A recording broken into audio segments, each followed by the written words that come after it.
bahwa kita ini pasti mengalami kadahan, keletihan, kelelahan.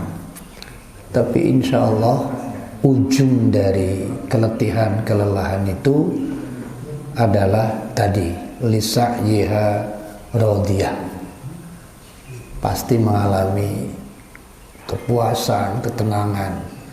Karena memang hadisnya juga menegaskan demikian, bahwa untuk membuka abwabul jannah itu penuh dengan makar, penuh dengan kesulitan. Nah, bagi setiap mukmin kondisi seperti ini sangat disadari. Tetapi kemudian dia juga berikhtiar bagaimana menguatkan sisi ruhani, quwwatur ruhiyah. Dan penguatan rohani itu tidak ada cara lain kecuali yang disebutkan oleh Rasulullah SAW dengan 3 fungsi, 3 peran beliau yang utama adalah 1, yatsluna.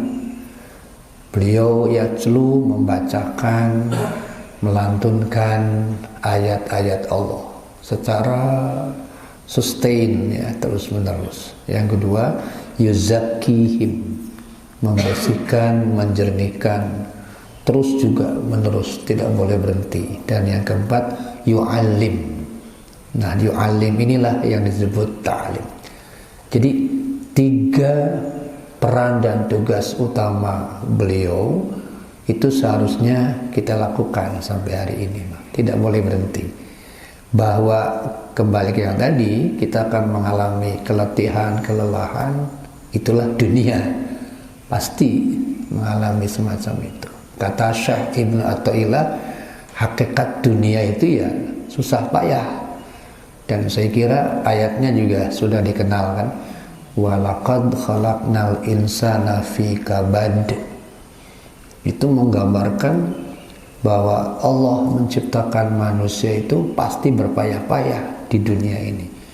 Nanti di akhirat antara bahagia dan payah itu dipisah, tidak berada dalam satu tempat yang sama.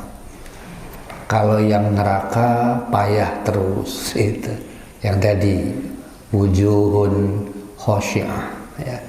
Kalau yang ingin senang terus rodiyah, ya harus masuk ke wujuhun na'imah. Nah, dua karakter ini 2 hal yang berbeda. Karena itu kembali ke yang tadi, proses taklim tidak boleh kita hentikan, harus berikhtiar terus, apalagi berkenaan dengan generasi, ya. Pagi ini kita akan melanjutkan pembahasan tentang mas'uliyah, ya, nuzuliyah, tanggung jawab ke bawah dalam kaitan dengan tarbiyatul abna, pendidikan anak. Mungkin masih mengulas tentang istilah terminologi yang berkaitan dengan anak atau turunan, ya. Kemarin sudah mengulas yang ke-6, yaitu gulam. Gulam, kita belum membahas yang zuriyah mungkin berikutnya, ya. Jadi salah satu sebutan untuk anak-anak atau remaja di dalam Quran adalah gulam. Uniknya Al-Quran menyebut ada 2 klasifikasi gulam, ya. Yang pertama gulamun alim, anak yang cerdas secara intelektual. Alim itu lebih ke intelektual, ya. IQ bahasa sekarang. Yang kedua halim. Halim menggambarkan spiritual, ruhani, yakni kesabaran, kelembutan, kekuatan hati, itulah halim.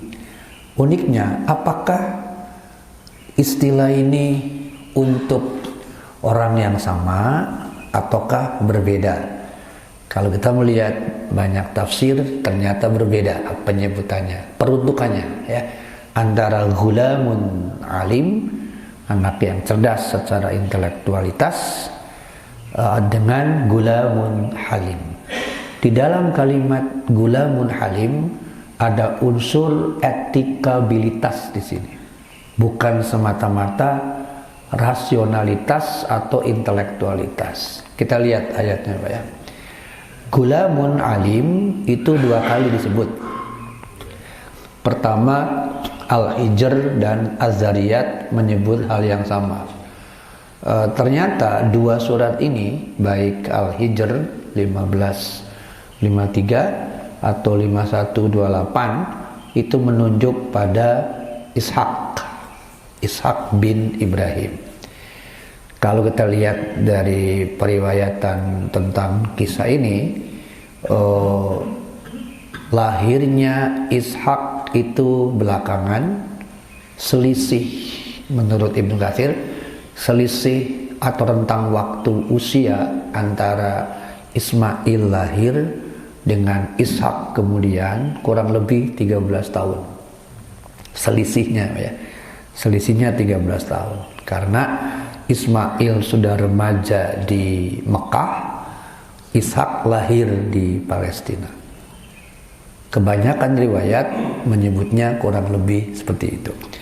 Nah, unik yang kedua adalah kalau Ismail bihulamin halim, ini kebanyakan menunjuk ke Ismail, itu diawali oleh doa Rabbi habli minas solihin. Jadi Ibrahim alaihissalam terus bermohon kepada Allah supaya diberi anugerah berupa generasi yang saleh. Bermohon terus. Sementara Ishak tidak diawali oleh doa. Konon menurut banyak mufassir ini menyebutnya lebih pada bonus, ya. Jadi turunan tambahan. Sementara yang diharapkan sedemikian rupa adalah Ismail alaihissalam. Itu hal yang perbedaannya di antara keduanya. Nah, lantas apa indikator tentang gulam? Nanti kita lanjutkan mengenai dzurriyyah ya. Jadi 2 surat ini menunjuk pada 2 sosok individu personal yang berbeda antara sebutan gulamun alim dengan gulamun halim. Istilah gulamun halim mungkin ada para pakar yang menyebut hari ini setara atau seimbang dengan sebutan SQ. Karena di dalam halim ada kelembutan tadi, ada kecerdasan rohani, ada kesabaran dan seterusnya. Itu gambaran perbedaannya ya. Baik, nah kalau kita buat semacam skema seperti ini. Yang pertama adalah gulamun alim, anak remaja dengan tingkat kecerdasan di atas rata-rata, yang kita sebut sekarang namanya IQ itu. Dan yang kedua adalah gulamun halim, yang menggambarkan kecerdasan secara spiritual ya. Nah, ayatnya tadi sudah disebutkan. Sebagian besar pendapat menyatakan bahwa gulamun alim menunjuk pada Ishak, sedangkan gulamun halim menunjuk pada Ismail alaihissalam. Saya mengikuti pendapat Imam Qurtubi bahwa yang lebih kuat adalah gulamun halim menunjuk pada Ismail bin Ibrahim alaihissalam, karena diperkuat oleh sabda Rasulullah SAW. Nah, kita ambil contoh mengenai halimnya, Pak. Orang dengan kekuatan halim biasanya memiliki bukan sekedar simpati, ya. Apalagi simpanse, bukan gitu ya. Jadi bukan sekedar simpati, tapi lebih dalam lagi namanya empati. Ya. Bahkan lebih dalam lagi namanya altruisme. Itulah halim. Jadi kalau simpati itu dari sisi kedalaman care-nya, kepeduliannya masih di bawah empati. Lebih dalam lagi adalah altruisme, kesiapan berkorban untuk pihak lain. Inilah konteksnya, Pak ya. Kita ambil contoh ya. Masih ingat mungkin bagaimana dialog antara Ibrahim alaihissalam dengan Ismail bin Ibrahim alaihissalam ketika kisah kurban yang terdapat di dalam As-Saffat itu 37 antara 101 nyambung ke 102, 103 terus sampai 110-an.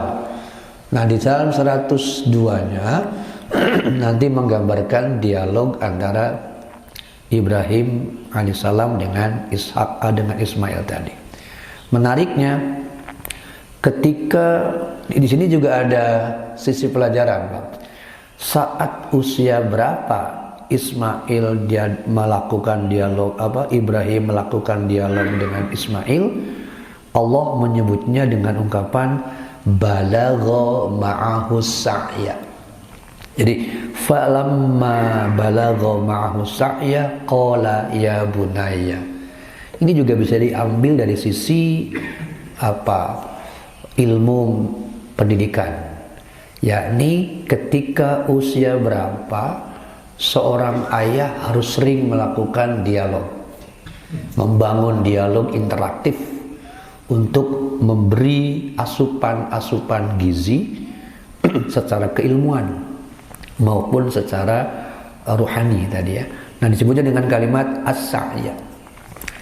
Di kalangan pendidik, as-sa'ya itu menunjuk pada usia di mana dia sudah memiliki aktivitas dan mobilitas yang tinggi, dengan fisik yang kuat, dengan logika yang sudah mulai dewasa mengembang, maka diduga rentang usianya antara 12-13. Itulah usia yang memiliki kematangan lebih, bukan usia di bawah 5 ya. Kalau usia di bawah 5 biasanya disebut dengan as-sobi.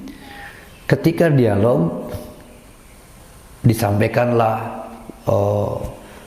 apa yang dialami oleh Ibrahim alaihissalam, yakni wahai anakku, inni ara fil manam, dalam mimpi ayah menyembelihmu, fangzur maza taro, coba berikan pendapatmu, fangzur maza taro, apa kira-kira pendapatmu tentang mimpi itu. Kalau menggunakan logika intelektualitas, pasti yang dipakai adalah rasio perbandingan, yakni usia. Dirinya masih muda, ayahnya sudah tua. Pasti jawabannya begini, Pak, kalau menurut akal sih mestinya yang dikorbankan itu yang lebih tua daripada yang masih muda. Kan yang masih muda hidupnya masih panjang. Kalau bapak kan sudah tua, jadi mestinya bapak yang dikorbankan. Itu kalau pakai rasio, Pak.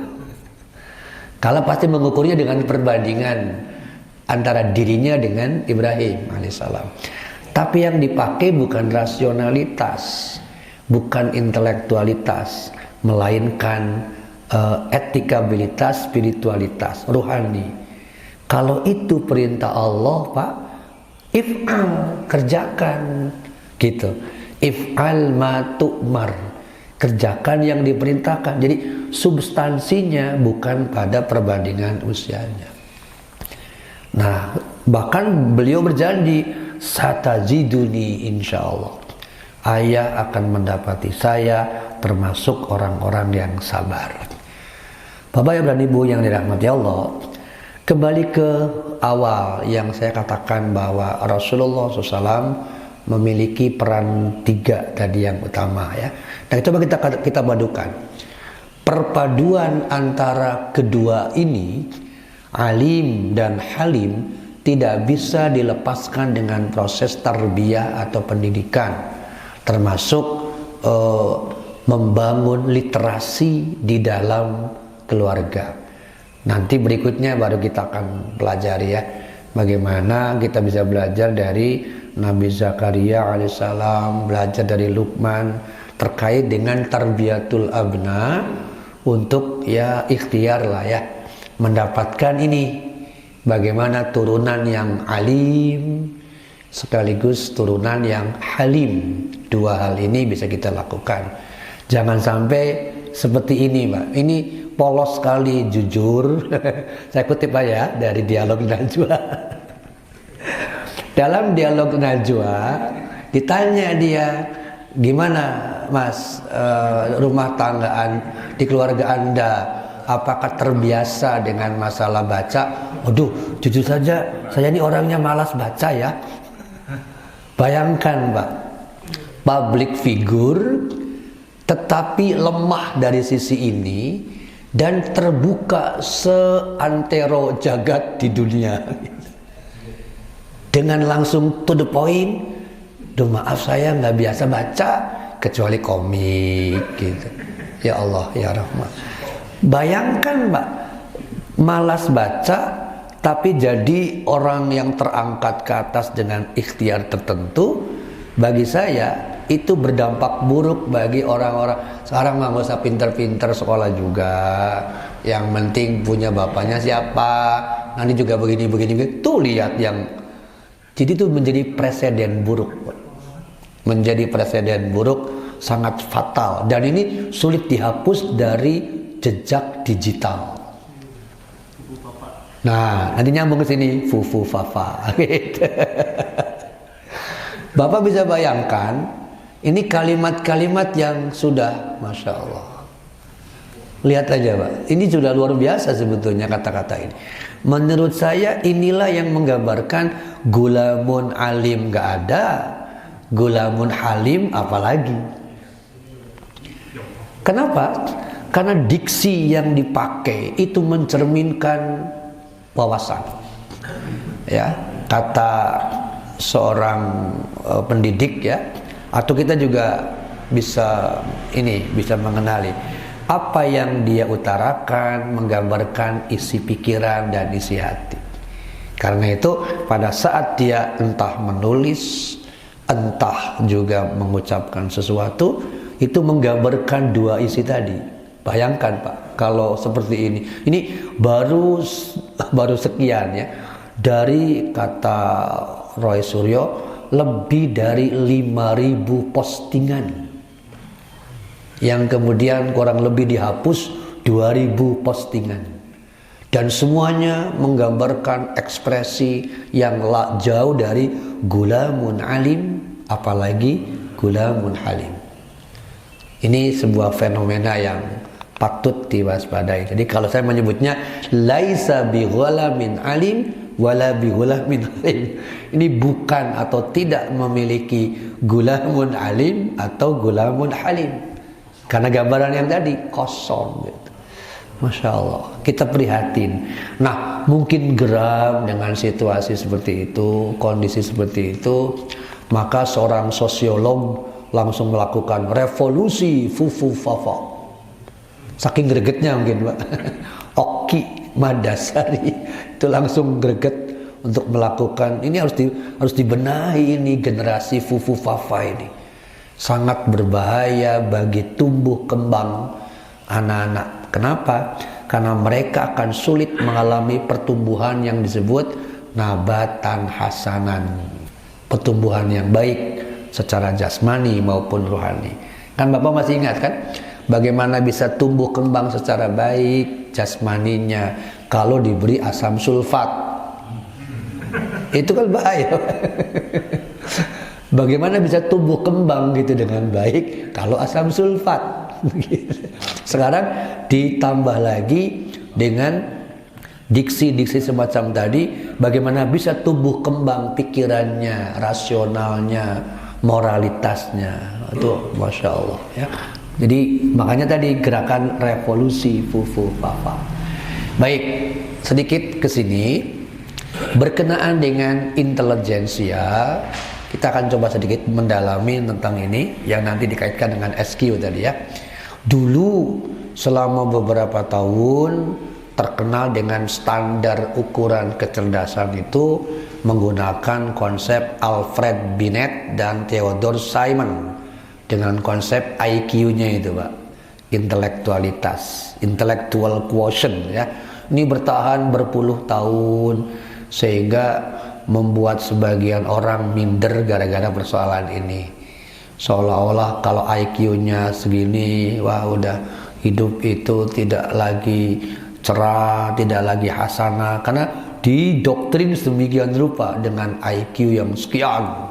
Kalau tidak sekian, Anda madesu, masa depan suram, dan sebagainya. Itu doktrinnya begitu kuat ya, selama berpuluh tahun.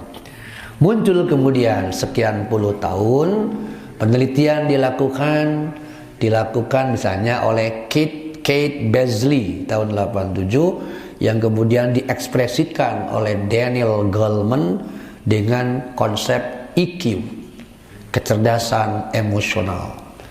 Bahwa pendapatnya yang paling terkenal adalah keberhasilan seseorang karena IQ masih kalah oleh keberhasilan seseorang karena EQ. Lalu diberilah contoh. Contohnya gini Pak, tentang EQ katanya. EQ-nya bagus. Seorang mahasiswa di Amerika itu memiliki IQ bagus karena dibuktikan oleh nilai dari setiap mata kuliah yang A plus dan seterusnya ya. Sekali waktu dia ceroboh, lalu nilainya anjlok karena kesalahan menganalisis kasus yang dia pelajari. Nah, dia terbiasa dengan nilai bagus, emosinya tidak terima, dia merasa yakin bahwa nilainya akan istimewa sebagaimana kemarin, tapi ternyata marah tidak tertahan. Di rumah mulai muncul, bahasa kita mungkin syarul waswas juga muncul, kebencian kepada dosen itu muncul, maka dia mengasah pisau di rumahnya, pisau kecil. Kemudian masuk, dosen sedang mengajar, menghadap papan tulis, dia bunuh itu, dia tusuk sampai beberapa kali. Apa alasannya? Saya tidak terima nilai saya segini, harusnya segini. Padahal ketika dijelaskan memang ada sesuatu yang salah, menganalisisnya, otomatis keliru jawabannya. Tapi karena IQ-nya rendah, dia tidak terima. Inilah kasus yang diungkit, yang diangkat oleh Daniel Goleman, bahwa IQ saja tidak cukup. Nah, kira-kira gitu. Pentingnya kekuatan emosi. Sekian tahun kemudian muncul lagi istilah SQ, yang terkenal itu oleh Dana Zohar pertama kali ya. Saya juga baca nih SQ itu saya baca habis sedemikian rupa. Tetapi ada salah satu yang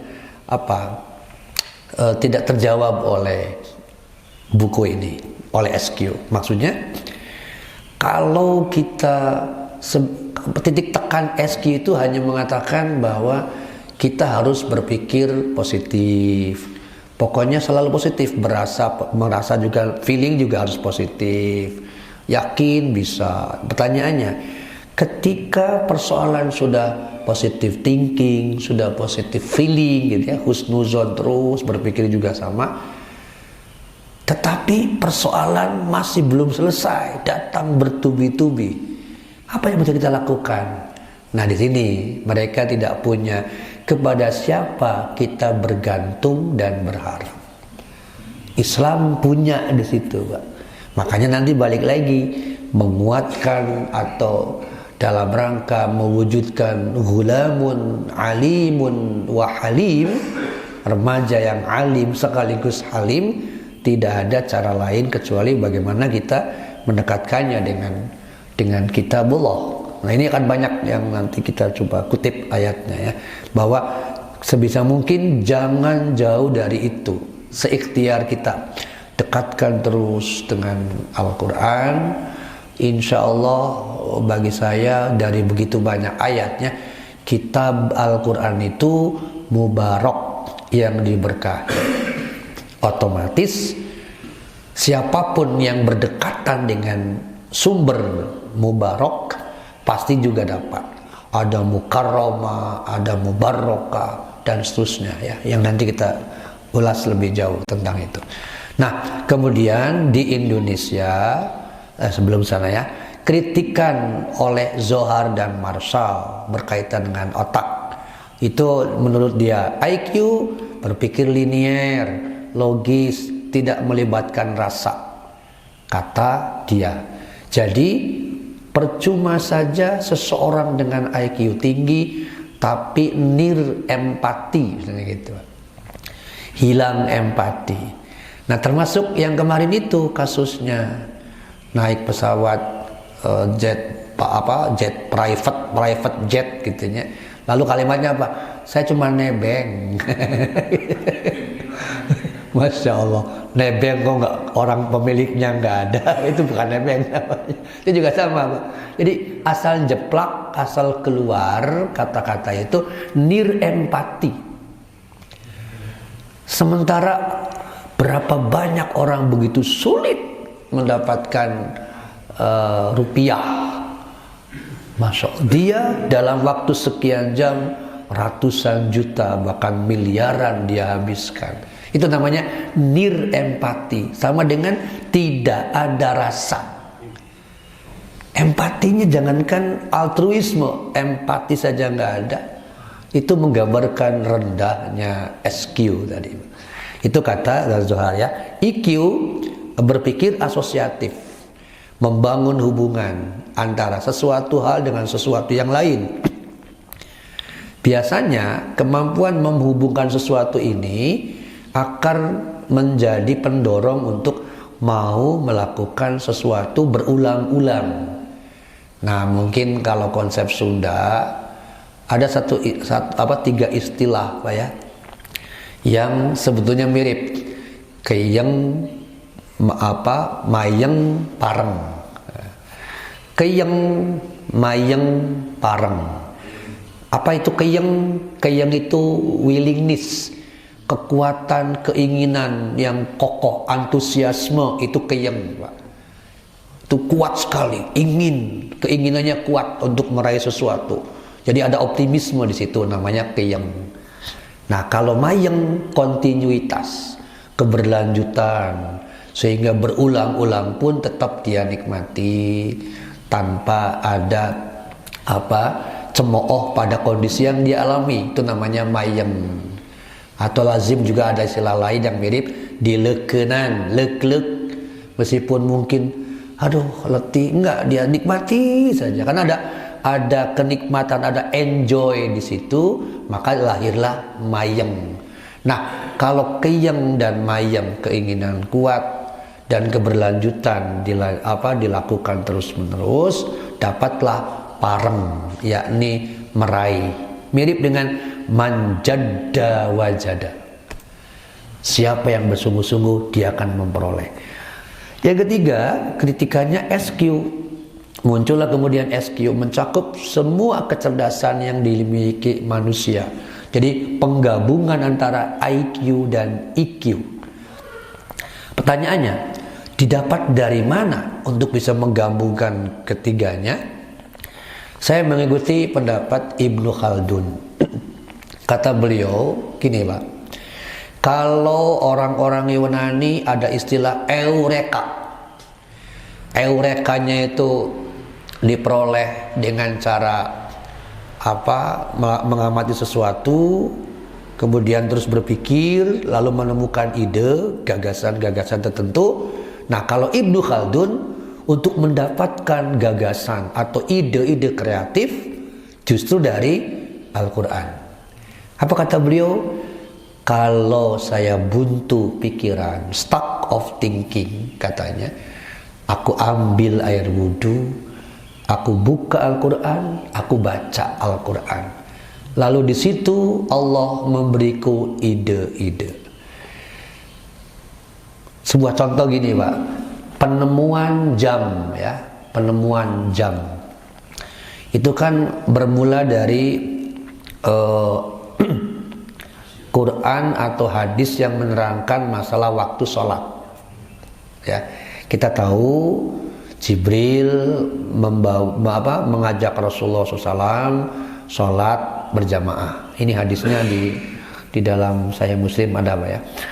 Diterangkan bahwa kalau sholat duhur zalatis syam, setelah mata tergelincir. Sholat asar ketika bayang-bayang sesuai dengan panjang benda. Ketika subuh begini, ketika maghrib begini, ketika isya begini. Itu hadis. Kalau Quran mengatakannya, sholat itu kitaban mauqutan, punya ketetapan waktu. Nah, ketetapan waktunya tadi Quran diperjelas oleh Rasulullah SAW dengan hadis itu. Nah, pertanyaannya, bertahun-tahun kita menggunakan konsep itu. Kalau mau sholat duhur, lihat dulu sebentar, pakai tongkat, Pak. Oh, belum ada ini bayang-bayangnya, berarti matahari belum tergelincir. Terbayang nggak, Pak, kalau kita masih pakai kayak ginian sampai hari ini? Aduh, capeknya itu. Nah, itu satu. Begitu pula ketika mau subuh sebentar, kita lihat dulu ada belum titik putih di sebelah timur, muncul dari titik hitam waktu fajar. Kalau sudah, itu sudah waktu subuh. Tiap hari kita harus melihat itu, Pak. Ada keletihan yang luar biasa. Begitu pula ketika isya, ketika maghrib. Yang repot itu ketika mendung. Di subuh belum ya. Itu gimana ini? Berat sekali.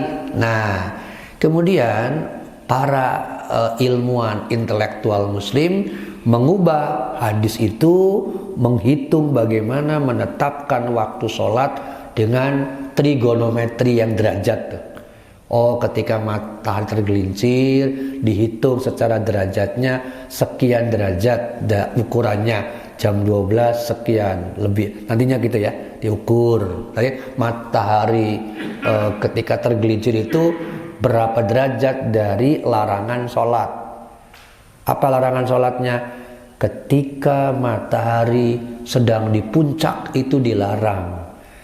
Baru boleh zuhur setelah zalat tergelincir alias zawal. Itu dihitung berapa derajat. Begitu pula ketika benda dengan bayangannya sudah sama atau sudah lewat. Kalau masih sama sebentar, harus lewat dulu. Ini berapa derajat? Kita belajar kan, Pak, Pythagoras kayak gitu. Itu namanya trigonometri. Terus berubah lagi, ditemukannya dengan angka 0. Lalu lahirlah jam. Karena jam itu bertitik tolak dari tadi. Nah, bagi saya inilah proses evolusi pengetahuan yang berbasis pada ini Qur'annya, ini hadisnya. Maka kembali ke yang tadi, bahwa muslim dengan tilawah Quran, dengan mempelajarinya, insya Allah itu akan bukan saja memperkaya wawasan sekaligus membangun kreativitas, tapi juga mengokohkan batin. Itulah yang dialami oleh Ibnu Khaldun, dan bagi saya menjadi sebuah inspirasi buat kita, khususnya anak-anak kita, bagaimana kita terus mendekatkan mereka. Karena nanti kalau sudah begitu, nalarnya, rasionalitasnya, intelektualitasnya insya Allah dibangun. Begitu pula dengan SQ-nya tadi. Bapak Ibu yang dirahmati Allah. Nah, hanya kembali tadi ya, bahwa kritik terhadap SQ yang digagas oleh Dana Zohar masih jauh dari ilahi. Sistem ilahinya tidak ada, lemah. Islam datang dengan menawarkan konsep akidah yang lebih kokoh, lebih kuat, karena basis akidahnya langsung pada sumber pencipta alam ini, Rabbul Alamin. Itu yang tidak ada pada konsep SQ-nya Dana Zohar tadi. Jadi sebetulnya oke lah, secara metode bagus ya itu, tetapi konsep dasarnya kurang. Maka kembali ke sini Bapak Ibu, kita sudah punya sumber yang subhanallah indah, luar biasa, kokoh. Dan kalau itu kita terus menerus, akan lahirlah kuwatur ruhiyah tadi, kekuatan rohani yang insya Allah jauh lebih kuat daripada sekedar ketiga tadi ya. Tentu dari sisi IQ itu persoalan lain ya, termasuk juga anugerah ilahi yang merupakan pemberian Allah begitu istimewa kepada yang bersangkutan. Nah, yang idealnya bagaimana kita menyatukan ketiganya sehingga menjadi pribadi yang the whole person, pribadi yang menyeluruh. Aspek IQ-nya punya kita kembangkan dengan porsinya masing-masing. Begitu pula IQ-nya, apalagi SQ-nya. Maka hari ini kita bersyukur di Indonesia khususnya,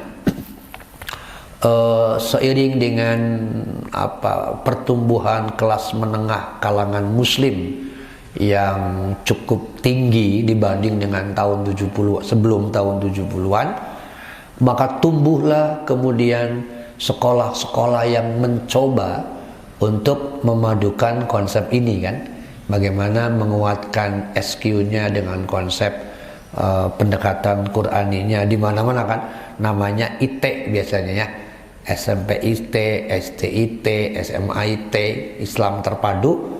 Itu semua konsepnya menggunakan Quran, pendekatannya. Apakah itu hafalan, apakah itu interaksi tiap waktu, atau mencoba mengambil ayat-ayat sains ketika belajar ilmu, katakanlah fisika, biologi, kimia, maka dihadirkan itu. Ini Qurannya, ini hadisnya. Karena saya baca bukunya siapa? Fisikawan Agus Purwanto tentang sains ya. Lebih dari 800 ayat sebetulnya. Al-Quran berbicara tentang sains. Ada yang berkaitan dengan fisika, biologi. Kalau ekonomi udah pasti ya, ekonomi sosial. Itu lebih dari 800 ayat. Kalau kita rinci ya, itu bisa diulas lebih jauh. Menarik sekali sebetulnya di situ, Pak. Tentu ada yang berat-berat ya pemikirannya. Tapi intinya bisa diambil bahwa ternyata Quran bicara tentang ini. Psikologi apalagi paling banyak. Ekonomi, sosiologi, sosial itu juga banyak di dalam Quran. Itu tentang sains.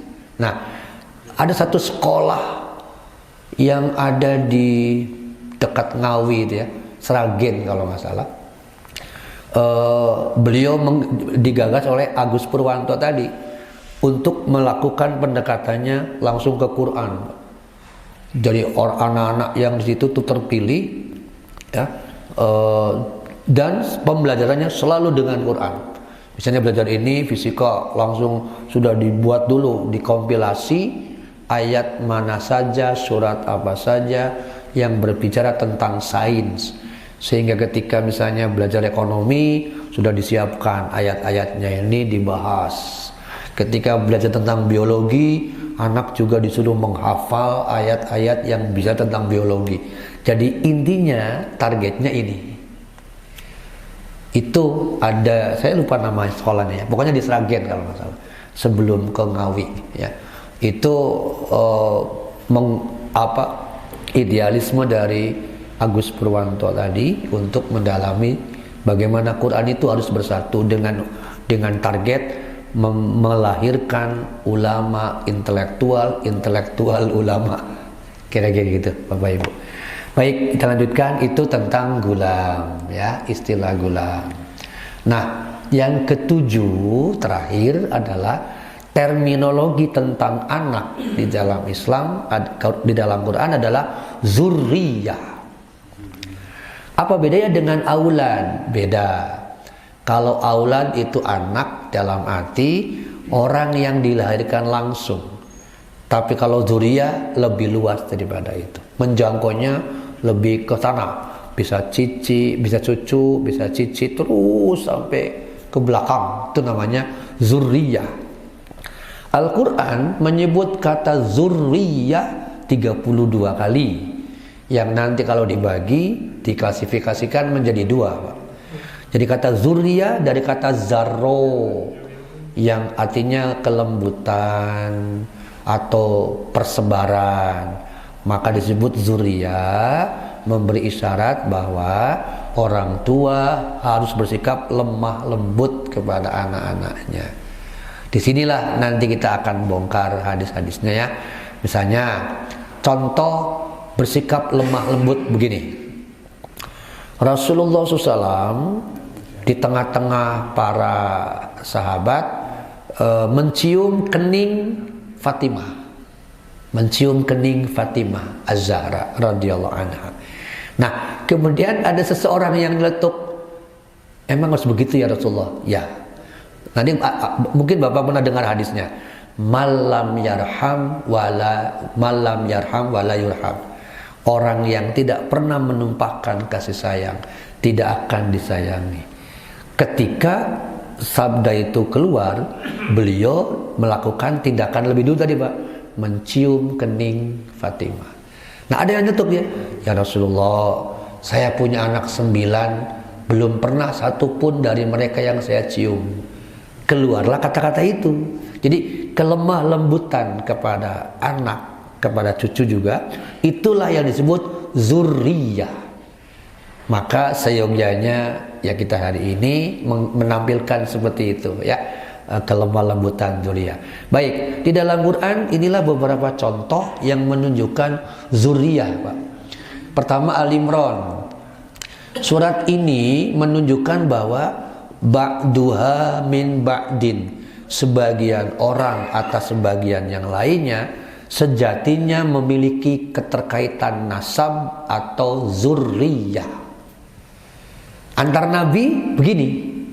Makanya jangan heran kan ketika misalnya Nabi Ibrahim punya katakanlah 2 istri, Sarah, Hajar. Hajar melahirkan Ismail, Sarah melahirkan Ishak. Selisihnya tadi 13 tahun. Ketika Ishak lahir, nanti punya anak, ada Yakub, jadi nabi sekian tahun kemudian. Dari Yakub lahirlah Yusuf, jadi nabi. Dari Yakub lahirlah Musa, dari jalur istri yang lain. Terus begitu Pak. Itu namanya zurriyatan ba'duha min ba'd. Jadi menunjukkan saling terkait satu sama lain. Kemudian di surat Al-Furqan yang terkenal, kita berdoanya tidak dengan Rabbana hablana min azwajina wa auladina, tetapi wa zurriyatina. Karena tadi yang kita harapkan, kita mohon kepada Allah agar menjadi qurrata a'yun, penyejuk pandangan adalah bukan hanya anak tapi juga cucu, cicit, terus sampai ke bawah. Itulah wa zurriyatina. Tapi kalau kita bertanggung jawab dalam hal pendidikan, ya hanya sampai anak. Nah gitu Pak. Kalau tanggung jawab moralnya hanya sampai anak, anaknya anak, tanggung jawabnya anak gitu. Jadi alias cucu kita tanggung jawab moralnya adalah anak kita. Tapi kita ikut mengawal secara formalitas tanggung jawabnya kembalikan kepada orang yang melahirkannya. Begitu seterusnya. Itu bedanya ya. Makanya Rabbana hablananya wa zurriyatina. Kemudian nah ini yang menarik juga. Di surat Al-Imran tadi saya bilang ada sebutan nabatan hasanan, Pak. Pertumbuhan yang baik. Disebut pertumbuhan yang baik dalam 2 arti, jasmani maupun rohani. Ini kisah Maryam, dan ini sebetulnya bisa diambil sebagai contoh tentang zurriyah thayyibah. Seperti apa turunan yang baik itu nanti kita akan ulas ya. Yang pasti surat Al-Imran 37 menggambarkan ibunda Maryam yaitu Hanna binti Fakud menitipkan pendidikan anaknya yakni Maryam kepada nabi namanya Zakaria alaihissalam dengan harapan anaknya itu akan menjadi generasi yang baik tadi. Nah ini konteks ini juga bisa kita hari ini bisa dipakai. Makanya saya pernah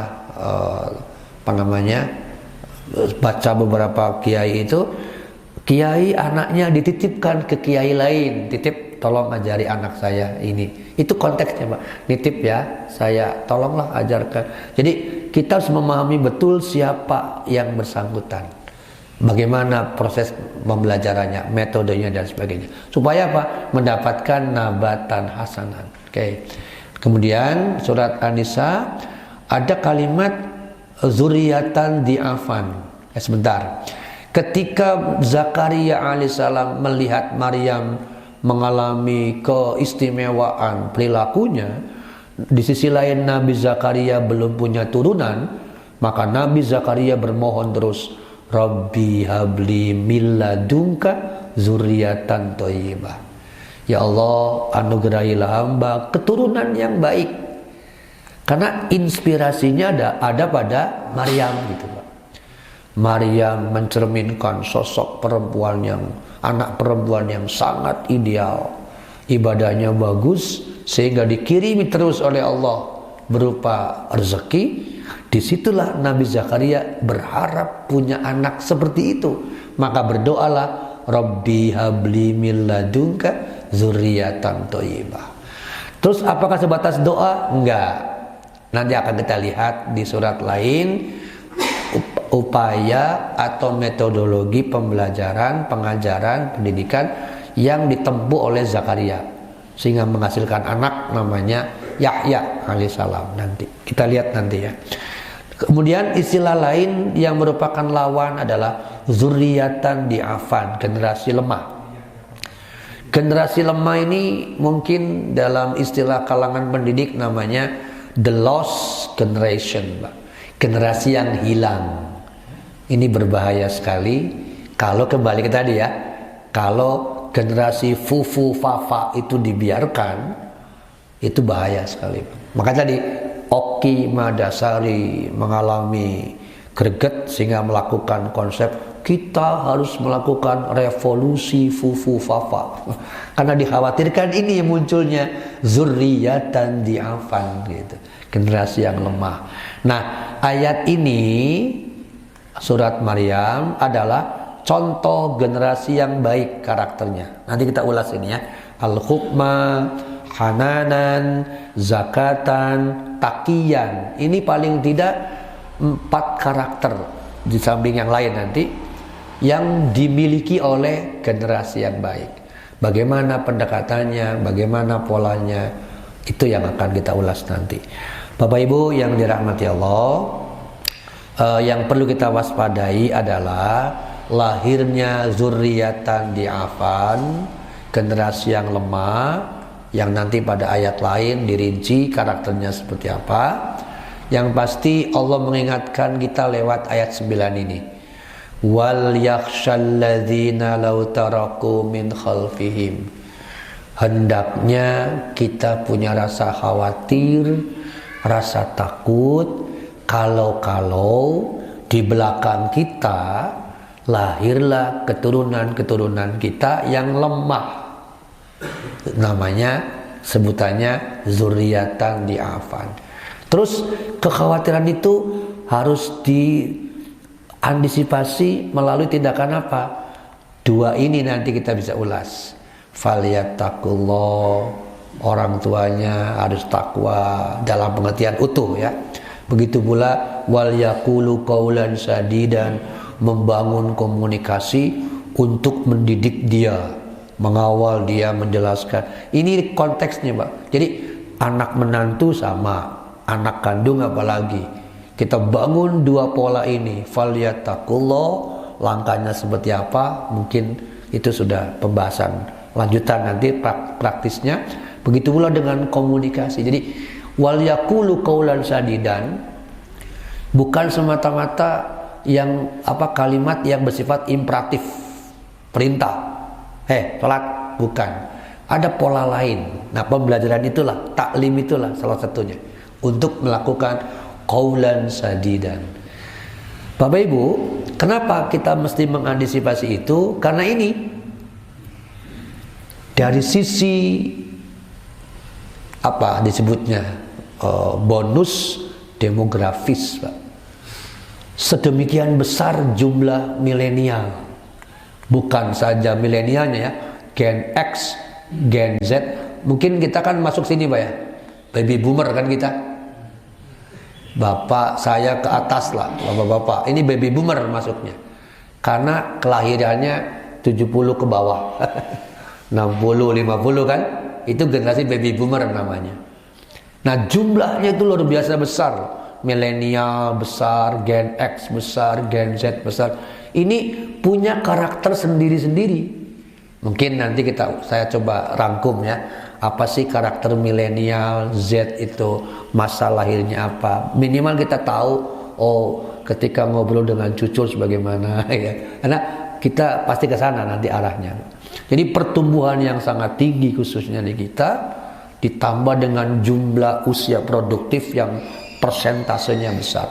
Muncul masalahnya adalah ketika mereka kurang edukasi, pendekatan agama juga kurang, itulah masalahnya, Pak. Ini tantangan keumatan juga besar di sini tentang generasi. Misalnya kemarin ya, kalau nggak salah sedang ramai juga tuh viral. Bayangkan kalau semua anak remaja kita menggunakan prinsip ini. Apa? Nggak apa-apa nikah hamil duluan daripada nikah nggak punya anak. Nah, bayangkan Pak, menggunakan konsep permisif, nggak apa-apa nikah hamil dulu daripada nikah nggak punya anak. Itu terus digencarkan secara tidak langsung. Ini sama dengan penyesatan yang luar biasa. Dan itu rame Pak. Akhirnya dampaknya kemana? Ya sudah, terjadilah berbagai hamil di luar nikah atau sebelum nikah. Ini fenomena yang Masya Allah harus diantisipasi oleh kita. Dan itu kebanyakan di sini lahirnya. Atau rame juga kemarin kan, seorang dokter perempuan kedatangan pasien yang ternyata tantenya dan anak perempuan usia 10 tahun. Ditanya apa sakitnya? Sakitnya vagina. Kenapa? Karena sudah hubungan badan beberapa kali. Usianya 10 tahun, Pak. Ya Allah. Usia anak perempuan ini 10 tahun, masih SD. Kelas berapa, Pak? 3 atau 4? Ya, kelas 3 ya. Dengan temannya usia 13 tahun, ketika orang tuanya tidak ada di rumah. Itu sok tuh dokter perempuan. Astagfirullah ya Allah. Dan ini semakin banyak fenomena seperti ini. Inilah generasi mereka ini, Gen X, Gen Milenial, Gen Z, yang lepas dari kendali agama. Ini kan aduh ya Allah, kalau bagi orang tua yang masih punya nurani pasti shock itu Pak. Astagfirullah. Belum lagi persoalan aborsi nantinya. Maka kembali ke ayat yang tadi, wal yakhshalladzina gitu. Takutlah wahai Bapak Ibu, takutlah akan lahir di belakangmu generasi yang lemah, zurriyatan di'afa khafu alaihim, kalian takut atas kesejahteraan mereka. Saya kira kita semua boleh jadi punya rasa itu kan, takut ini gimana nih ya Allah, anak-anak kita, turunan kita, cucu, cicit dan seterusnya. Nah itu yang nanti kita ulas antisipasinya ya, tentang zurriyah. Nah kalau kita kembali pembagian atau pengklasifikasian sebagaimana gulamun alim, zuriyah juga dibagi dua. Satu zuriyah thayyibah, ini yang kita harapkan. Nanti bagaimana karakternya. Yang kedua zuriyatan di'afan tadi, generasi yang lemah. Quran menyebut istilah lain generasi lemah itu dengan khalfun, generasi buruk.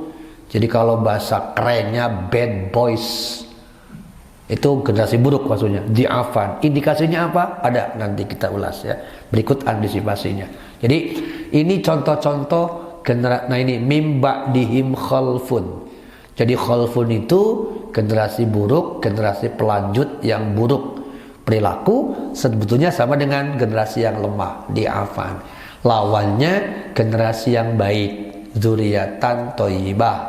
Nah karakternya ini salah satu sebagaimana yang tadi. Nanti kita ulas satu-satu karakter dari zuriyah thayyibah dan bagaimana kita mewujudkan itu. Demikian pembahasan tentang zuriyah pagi ini. Kita belum masuk ke langkah-langkah dan membongkar karakternya. Seperti apa generasi thayyibah itu, dan bagaimana ikhtiar kita untuk mewujudkannya, seperti apa generasi lemah dan bagaimana ikhtiar untuk mengantisipasinya. Barakallah li wa lakum. Enggak. Oke, salah Pak. Pasannya lah Pak.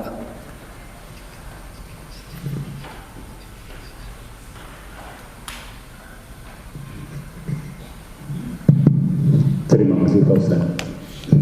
Tadi katakan al-gulam itu ada al-gulam alim sama halim gitu ya. Kemudian gulam alim itu disematkan kepada Nabi Ishak, kemudian halim itu kepada Nabi Ismail. Apakah kira-kira bisa disamakan tidak? Turunan Nabi Ishak itu kan kepada Bani Israel, kepada Yahudi. Oh iya. Sekarang kan memang kelihatannya terbukti bahwa turunannya itu memang kepada halimnya tidak kelihatan, empatinya kan tidak sama sekali kan begitu. Iya. Kemudian sekarang bangsa Arab gitu, kita tidak melihat bangsa Arab bagaimana kan bangsa Arab, apakah halim, soalnya kan kalau sekarang itu kelihatannya juga halimnya juga Lemah. lemah kan gitu Pak. Gitu saja. Yang kedua pertanyaannya tadi diingatkan kepada bagaimana rumitnya sholat kalau misalnya berdasarkan setiap kali menggunakan alat dan sebagainya. Apakah itu bisa disamakan tidak juga dengan katakanlah menentukan hari raya Idul Fitri misalnya katanya. Sekarang kan katakanlah sekarang soalnya ada gerakan ini Pak, ada gerakan bahwa memang ini tidak mungkin bahwa di dunia ini berbeda-beda dalam hal tanggal dan begitu. Iya. Barang-barang seperti bisa kita lihat bahwa dalam satu kawasan katakanlah ASEAN kan gitu. Kenapa kata berbeda antara Brunei dengan Indonesia atau Malaysia kan gitu. Itu kan kawasannya secara geografis kan dalam satu kawasan kan begitu. Jadi bukan jadi kelihatannya bahwa perbedaannya hanya berdasarkan kepada teritorial saja begitu. Bukan kepada satu satu keilmuan seperti misalnya kalau misalnya sekarang Muhammadiyah itu kan itu jelas dimanapun apapun juga bahwa lebih daripada 0 derajat katakanlah sudah pada tanggal 1 kan. Jadi gerakan itu sekarang sedang dibangunkan gitu bahwa memang tidak mungkin bahwa dalam satu dunia itu berbeda-beda gitu, terutama dalam satu kawasan bisa membedakan. Jadi sehingga seperti tadi katakan bahwa tidak usah lagi ada melihat saat tanggal 30 gitu ya, apa istilahnya melihat ru'yat kan gitu ya, melihat hilal. Itu saya Pak Ustaz, terima kasih. Baik, poin pertama saya pernah baca tulisan yang menduga begitu juga Pak, bahwa dengan garis dari Ishak itu memperlihatkan bangsa ya katakanlah Yahudi tadi ya, secara IQ tinggi kan Albert Einstein, Karl Marx dan sebagainya itu masuk situ. Tetapi hari ini terbukti juga empatinya nir alias hilang. Ada yang berpendapat begitu. Sementara Halim sebaliknya. Adapun mengenai kondisi mengapa kondisi Jazirah Arab sekarang seolah-olah nir empati alias hilang Halim, saya pikir penyebab utamanya boleh jadi sebagian besar, bukan semua, terkait erat dengan persoalan duniawi. Jadi ketika wahan sudah menguasai seseorang, maka yang muncul adalah karohiyatul maut, takut mati, sekaligus hubud dunia berlebihan. Dampaknya dia ingin menikmati sedemikian rupa apa yang dalam genggaman tangannya itu.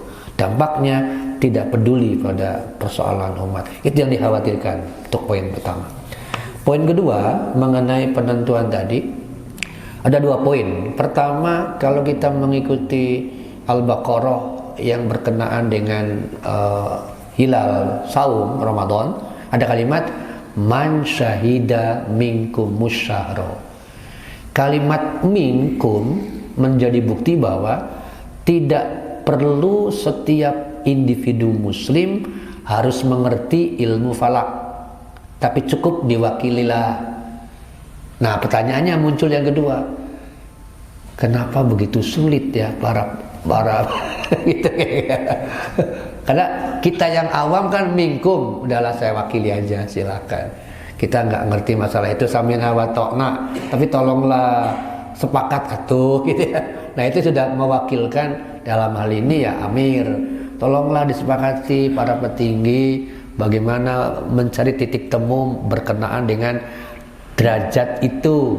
Yang jadi persoalan kan selalu berapa batasan Mbak ya. Ada yang harus minimal 2, kalau enggak belum. Itulah persoalannya. Bagaimana tawar menawar untuk disepakati derajat mengenai penetapan hilal, entah Syawal, entah Ramadan, entah Idul Adha dan Dzulhijjah dan seterusnya. Karena itu semua berkaitan dengan perhitungan ibadah.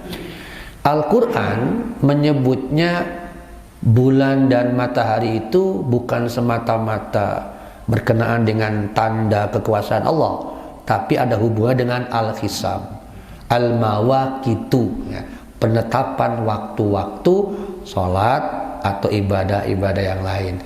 Kalau matahari kan tadi ya terkait dengan sholat, kalau bulan terkait dengan penetapan kapan awal Ramadan, Idul Fitri dan sebagainya. Nah kembali tadi poinnya, kita yang awam minkum musyara. Nah kita berharap nih yang di atas tolonglah disepakati itu kira-kira, sehingga tidak terjadi kasihan yang di bawah ya.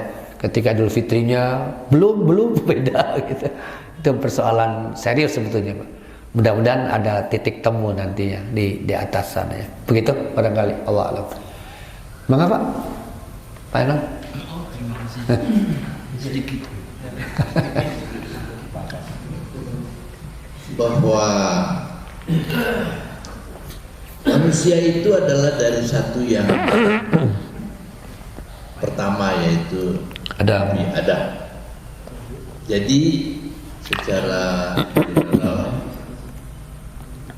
manusia itu satu. Dalam hal ini kita ingat kepada pernyataan Allah bahwa Islam itu tidak menjamin ada di satu tempat. Justru yang dibenarkan itu adalah pasti ada di suatu kelompok atau suatu umat. Ya. Jadi Indonesia belum tentu Islam terus, bisa saja nanti di Korea begitu. Pindah. Itu.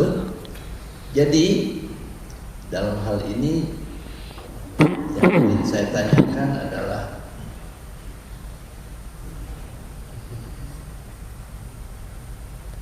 bahwa sewaktu-waktu bisa saja generasi satu ini hancur begitu ya, tetapi generasi yang lain muncul, tempat lain tumbuh, sehingga ada satu giliran pertumbuhan, dan yang tumbuh itu adalah memajukan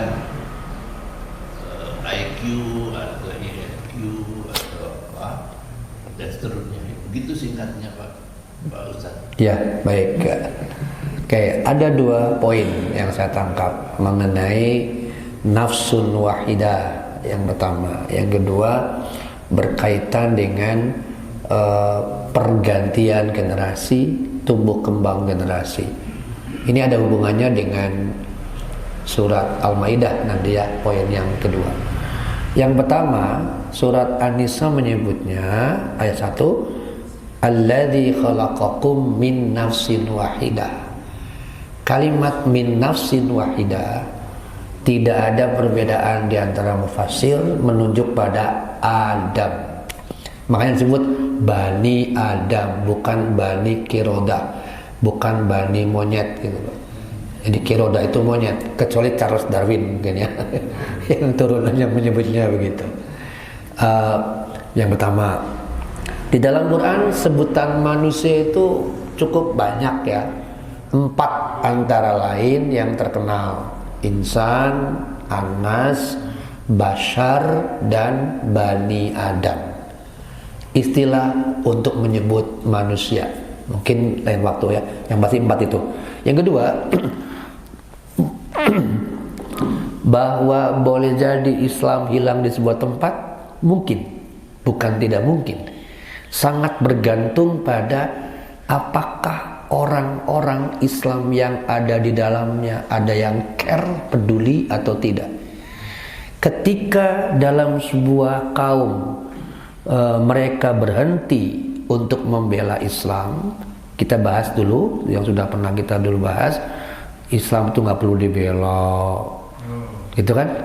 Karena Allah Maha Kuat untuk membelanya. Nah, kalau itu kita ikuti, maka kata Allah dalam surat 5 ayat 54 dikatakan, ya'tiyallahu biqaumin, nanti Allah yang akan mendatangkan kaum yang baru. Nah, yang memiliki kriteria lebih baik daripada kaum yang lama. Pertanyaannya, siapa yang rugi?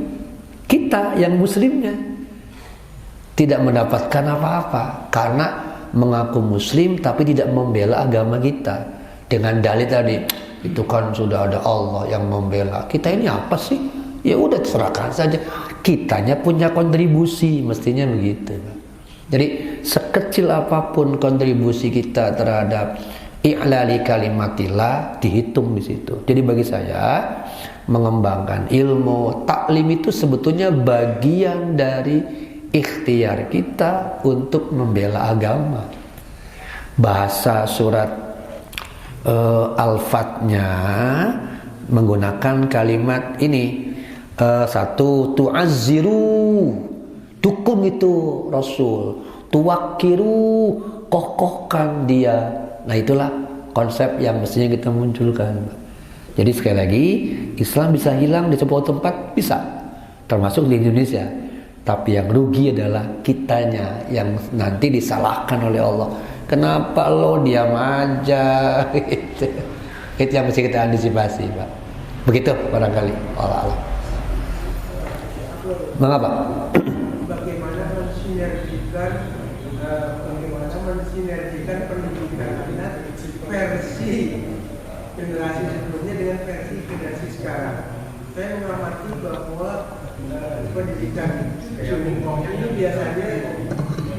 biasanya sering ada benturan antara versi neneknya dengan versi orang tua generasi sekarang. Baik. Terima kasih. Baik. Mungkin sudah ke teknis, nanti saya kutip pendapat Imam Ali bagaimana tahapannya. Tapi secara umum begini, kita bisa menggunakan salah satu statement yang menurut saya sangat bagus ya, inspiratif Imam Ali, bahwa didiklah anakmu sesuai dengan zamannya. Nah, mengacu pada kata-kata didik anakmu sesuai dengan zamannya, maksudnya secara approach pendekatannya coba ikuti zaman seperti apa kondisinya, dengan tetap basisnya ada dua hal yang berbeda ya, antara basisnya tetap pada Al-Quran dan Tauhidnya, sementara kondisionalnya kita ikuti seperti apa. Kalau misalnya menggunakan konsep lama, sementara tumbuh kembang anak itu dalam kondisi yang berbeda, mestinya di sini siapa yang mesti melakukan semacam matrikulasi gitu. Matrikulasi atau plus akselerasi adalah orang tua. Kita yang generasi baby boomer pasti berbeda pendekatannya dengan generasi X, Z atau milenial tadi. Ketika kita pendekatannya baby boomer masa lalu diterapkan untuk generasi milenial saja, nggak akan nyambung, Pak. Akan sulit. Mungkin beberapa masih masuk lah, tapi dominan sekali. Contoh sederhana saja, pelajaran matematika sekarang di SD kan banyak berubah dari sisi metode pendekatan pembelajarannya. Kita mungkin kalau Bapak pelajari kurikulum, lihat tengati nukima beda, itu memang beda pendekatannya gitu.